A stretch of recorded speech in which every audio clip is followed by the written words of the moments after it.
For over an hour, television host Phil McGraw, known by many as Dr. Phil, sided with just about everything Donald Trump had to say. The newly convicted felon and former U.S. president sat down with Dr. Phil for an interview that touched on everything from his recent criminal trial to his family and beyond. Dr. Phil traveling to Mar-a-Lago to sit down one-on-one with the former president. You look well. I feel good. Do you? I feel good. No pressure. Yeah. It's nice to lead a life of no pressure whatsoever. Yeah. Corruption surrounded by corrupt judges and corrupt politicians. Other than that, there's no pressure. The TV therapist saying no topic was off the table. It's a psychological interview that you're doing, too. You're sort of being my psychiatrist, and maybe I could use a psychiatrist every once in a while. No, it's pretty cool. And, of course, the discussion included his recent conviction in New York and why he didn't take the stand in his criminal hush money case. I had probably 25 guys over the course of a couple of months say, whatever you do, don't testify, because you'll say something that's a little bit off, and you will be indicted for lying, for perjury. These are evil people. These are sick, evil people. Oh, I would have thrown myself in front of your car to keep you from testifying. No, I wanted to so badly. And by the way, I would have loved to have testified about those things because it was so corrupt and so horrible. But he wouldn't have allowed me to answer the questions properly. No. Dr. Phil not once interjecting or calling him out on any lies. It truly was a therapy session for Trump. My question to you is, why do you subject yourself to this? So there's a movement in this country. It's called MAGA. And Biden's always fighting it. We will stop MAGA. MAGA is Make America Great Again. His bashing of President Joe Biden on another level. You know, he's always in the beach, right? He thinks he looks good in the bathing suit. Some advisor said, go to the beach, you look great, Joe.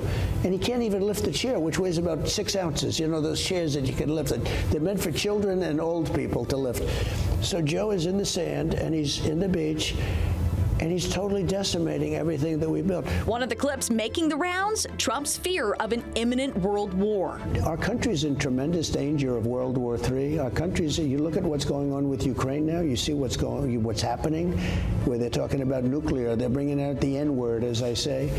And they're talking about nuclear weapons, and they're talking about things that were never, in my White House, nobody ever uttered the word nuclear. Nuclear is a very bad word. If you inherit bombs in Russia and you have to deal with Putin, if you inherit terrorists on our soil that could attack our energy grid, how do you deal with that? I will deal with it, and I'll get the war in Ukraine settled and done.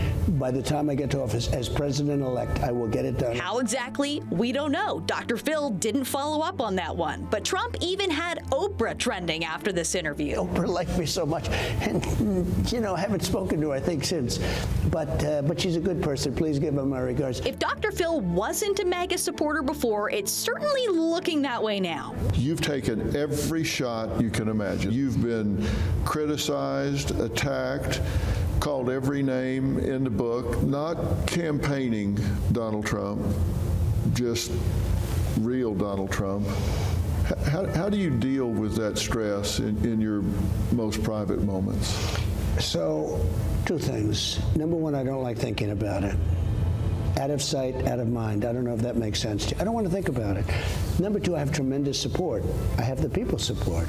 I think if I didn't, I wouldn't be able to handle it so easily. Towards the end of the interview, Trump focused in on his family. The hardest part for me is probably my family, because it's very unfair to my family. I have a very good wife. She reads this crap. I have great kids. But it was one of the final questions that was the most therapeutic of all.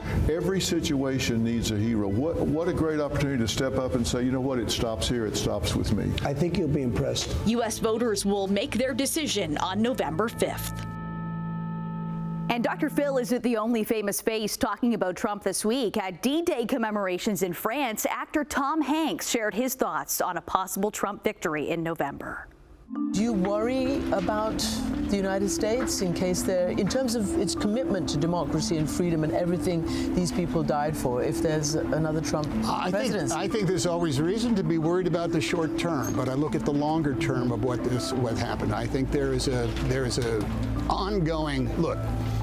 Our Constitution says, we the people of the United States, in order to form a more perfect union, That journey to a more perfect union has missteps in it. We know. I can catalog them as much as you can, and you're a professional journalist, and I'm just a guy that makes movies and reads books. And a historian. And okay, and a lay historian, I'll take that too. Over the long term, however, we inevitably make progress towards, I think, that more perfect union. That's what it, and how does it come about?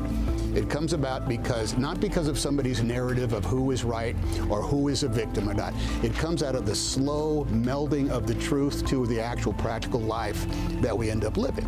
It comes down to the good deed that is practiced with your neighbor, with your local merchants. And I will always have faith that the United States of America and the Western societies that have adopted more or less the same sort of democracy cannot help but turn towards what is right.